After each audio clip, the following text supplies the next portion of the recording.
جب حیات نبی پہ حملہ ہوتا ہے تو احمد رضا کی ضرورت پڑتی ہے، جب علم غیب رسول پہ حملہ ہوتا ہے تو احمد رضا کی ضرورت پڑتی ہے، جب نور مصطفیٰ پہ حملہ ہوتا ہے تو احمد رضا کی ضرورت پڑتی ہے، جب مصطفیٰ کے مختار ہونے پر حملہ ہوتا ہے تو احمد رضا کی ضرورت پڑتی ہے، جب مصطفیٰ کو مالک و مختار ماننے کی بات آتی ہے تو دشمنان رسول جب زبان کھولتے ہیں تو احمد رضا کام آ جاتے ہیں۔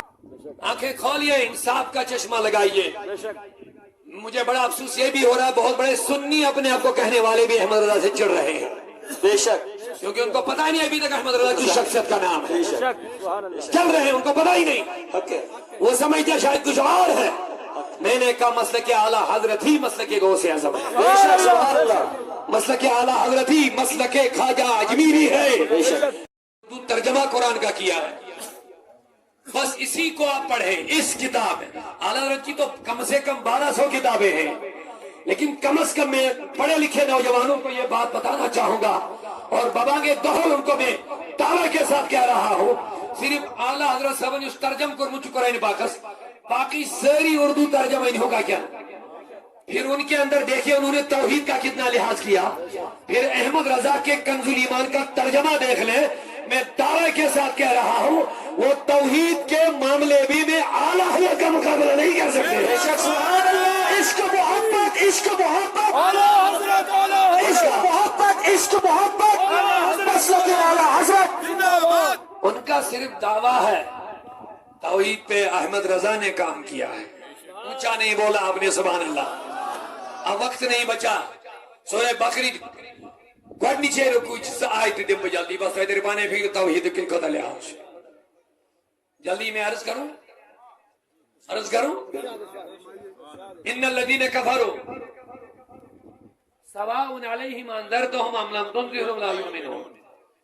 ہمیں کہتے ترجم پڑھیوں تو ایس ترجم یاد یو ہے لگ بھگ بے شکی مولو کو کفر کر سواء برابر تمن کر انذرتهم ام لم تنذرهم لا یؤمنون، تو تم ڈرے تو یا نہ ڈرے تو لا یہ ہے ترجمہ، لیکن کنز الایمان کا ترجمہ کچھ اور ہے جو حقیقت پر مبنی ہے۔ سبحان اللہ۔ آپ کہیں گے فرق، باقیوں نے جب ترجمہ کیا تو بلا سوچے سمجھے اس کو ہم کہیں گے بے شک وہ کفر کر تم تے ڈرے تو کیا لا یؤمنون، تم سے مومن نہیں۔ لیکن اب قرآن پہ انگلی اٹھیں گے، آپ کہیں گے کیسے؟ میں کہوں گا اگر اس آیت کو سامنے رکھیں گے، قرآن کہتا ہے جس نے کفر کیا تم اس کو ڈراؤ یا نہ ڈراؤ لا یؤمنون، وہ ایمان نہیں لائے گا، لیکن میں دیکھ رہا ہوں آج پوری دنیا اسلام میں داخل ہو رہی ہے۔ بے شک، نہیں سمجھے شاید جملہ، بے شک۔ اسی آیت کو آپ سامنے رکھے، قرآن کہتا تم ڈراؤ یا نہ ڈراؤ جس نے کفر کیا وہ ایمان لا یؤمنون نہیں لائے گا۔ اب یہ مطلق ترجمہ کر لیا، لیکن میں آپ سے سوال کر رہا ہوں، بولیے آج کے دور میں لوگ ایماندار ہو رہے، مومن بن رہے کہ نہیں بن رہے؟ بے شک بن رہے ہیں، کافر لوگ اسلام میں داخل ہو رہے کہ نہیں ہو رہے؟ ہو رہے ہیں، بے شک۔ عرب و عجم، شمال و جنوب، مشرق و مغرب دیکھ لیجئے، ہزاروں کی تعداد میں، لاکھوں کی تعداد میں لوگ کفر چھوڑ کر کے داخل اسلام ہو رہے ہیں آج بھی۔ بے شک۔ اب آیت کا کیا جواب دے دو گے؟ ٹکراؤ ہوا کہ نہیں ہوا؟ جواب نہیں دے رہے، پڑھے لکھے لوگ بیٹھے، آپ سے میرا سوال ہے، قرآن کیا ہوں تو ڈرے تو کافر یا نہ ڈرے تو لا یؤمنون، ایمان نہیں ایمانی، مگر آج لوگ ایمان آنن کن۔ اب آیت کچھ اور کہہ رہی ہے لیکن گراؤنڈ لیول میں کچھ اور ہو رہا ہے۔ بے شک۔ اب آپ ان کا ترجمہ پڑھیں گے تو مسئلہ کھڑا ہو جائے گا، قرآن پہ بات آ جائے گی، شاید قرآن سے غلط کہہ رہا ہے۔ قرآن اگر کہتا ہے جس نے کفر کیا تم ڈراؤ نہ ڈراؤ ایمان نہیں لائے گا، لیکن لوگ آج بھی ایمان لا رہے ہیں۔ بے شک۔ اب یہاں احمد رضا کی ضرورت پڑتی ہے۔ سبحان اللہ، آنکھیں کھولیے، انصاف کا چشمہ لگائیے۔ مجھے بڑا افسوس یہ بھی ہو رہا ہے بہت بڑے سنی اپنے آپ کو کہنے والے بھی احمد رضا سے چڑھ رہے ہیں، بے شک، کیونکہ ان کو پتہ ہی نہیں ابھی تک احمد رضا کی شخصیت کا نام ہے، بے شک۔ چل رہے ہیں ان کو پتہ ہی نہیں، حق ہے، وہ سمجھتے شاید کچھ اور ہے۔ میں نے کہا مسلک اعلیٰ حضرت ہی مسلک غوث اعظم ہے، بے شک۔ سبحان اللہ، مسلک اعلیٰ حضرت ہی مسلک خواجہ اجمیری ہے، مسلک اعلیٰ حضرت ہی حضرت علمدار اور شیخ العالم کا مسلک ہی احمد رضا کا مسلک ہے۔ بے شک۔ سبحان اللہ۔ اب آپ کہیں گے آج کے دور میں ان کی اتنی کیوں ضرورت ہے؟ یہ بھی ایک سوال ہے، آپ انہی کو کیوں پیش کریں؟ قبلہ مفتی صاحب کوئی سوال کرے گا آپ احمد رضا ہی کو کیوں پیش کر رہے ہو؟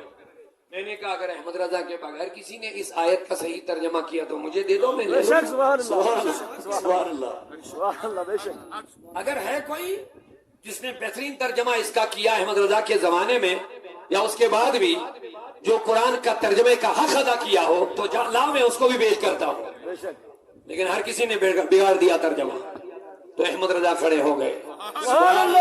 یہاں احمد رضا کی ضرورت پڑتی ہے جب قرآن پہ حملہ ہوتا ہے، جب حیات النبی پہ حملہ ہوتا ہے تو احمد رضا کی ضرورت پڑتی ہے، جب علم غیب رسول پہ حملہ ہوتا ہے تو احمد رضا کی ضرورت پڑتی ہے، جب نور مصطفیٰ پہ حملہ ہوتا ہے تو احمد رضا کی ضرورت پڑتی ہے، جب مصطفیٰ کے مختار ہونے پر حملہ ہوتا ہے تو احمد رضا کی ضرورت پڑتی ہے، جب مصطفیٰ کو مالک و مختار ماننے کی بات آتی ہے تو دشمنان رسول جب زبان کھولتے ہیں تو احمد رضا کام آ جاتے ہیں۔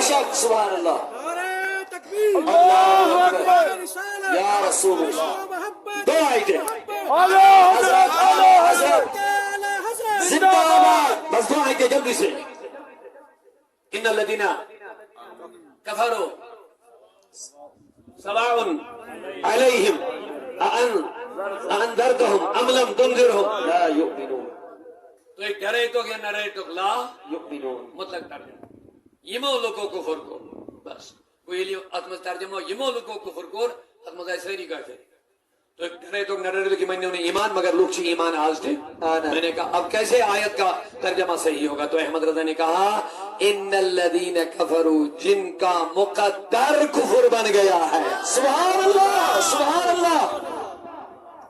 احمد رضا نے مطلق نہیں کہا کہ جس نے کفر کر لیا، کہا جس کا کفر ہی مقدر بن گیا ہے۔ سبحان اللہ۔ اب بتائیے جس کا کفر ہی مقدر بن گیا اسے ڈراؤ یا نہ ڈراؤ؟ کوئی بات نہیں۔ یعنی ابو جہل، بے شک یعنی ابو لہب، بے شک ان کا مقدر ہی کفر بن گیا۔ نبی تم ان جیسے لوگوں کو ڈراؤ یا نہ ڈراؤ؟ اب آپ بتائے وہ لوگ خود اس سے نکل گئے جن کا کفر مقدر نہیں بنا ہے کافر، لیکن تم ڈراؤ گے تو ڈر کے آئیں گے، لیکن جن کا مقدر ہی کفر بن گیا ان پر اثر کچھ نہیں ہوگا۔ سبحان اللہ۔ اب یہاں پہ کوئی سوال کر سکتا ہے جناب یہ والا ترجمہ کہاں سے لا؟ بے شک۔ میں نے کہا تم نے جب ڈکشنری کو پڑھ کے ترجم کیا تو آپ کا ترجمہ تو یہی ہوگا، لیکن جس پر نظر کرم مصطفیٰ کی ہوگی، بے شک سبحان اللہ۔ جس کے رگ رگ میں مصطفیٰ کا عشق و محبت و تعظیم و تکریم ہوگا، اس سے قرآن کا صحیح ترجمہ ہمیں مل سکتا ہے۔ اسی شخصیت کا نام احمد رضا ہے۔ ماشاء اللہ سبحان اللہ۔ نعرہ تکبیر، نعرہ رسالت، عشق محبت، عشق محبت، مسلک اعلیٰ حضرت۔ آپ کہیں گے جناب یہ والا ترجمہ کہاں سے لایا؟ اس کا تو ترجمہ یہی بنتا ہے جس نے کفر کیا وہ ایمان، تو مقدر والی بات کہاں سے تم نے لائی؟ جس کا مقدر ہی کفر بنا۔ تو احمد رضا کہتا اگر آئندہ الفاظ پہ جو اس کے بعد والے الفاظ ہیں اگر انہی پہ غور کیا ہوتا تو وہیں سے بات سمجھ میں آ جائے۔ کیوں؟ کیونکہ رب ذوالجلال اس کے بعد فرماتا ہے ختم اللہ علی قلوبہم وعلی سمعہم وعلی ابصارہم غشاوہ۔ سبحان اللہ۔ یہ وہ جماعت ہے جن کے دلوں پر مہر لگ گئی ہے۔ سبحان اللہ۔ تو یہ مہر والی بات جب آ گئی تو احمد رضا نے کہا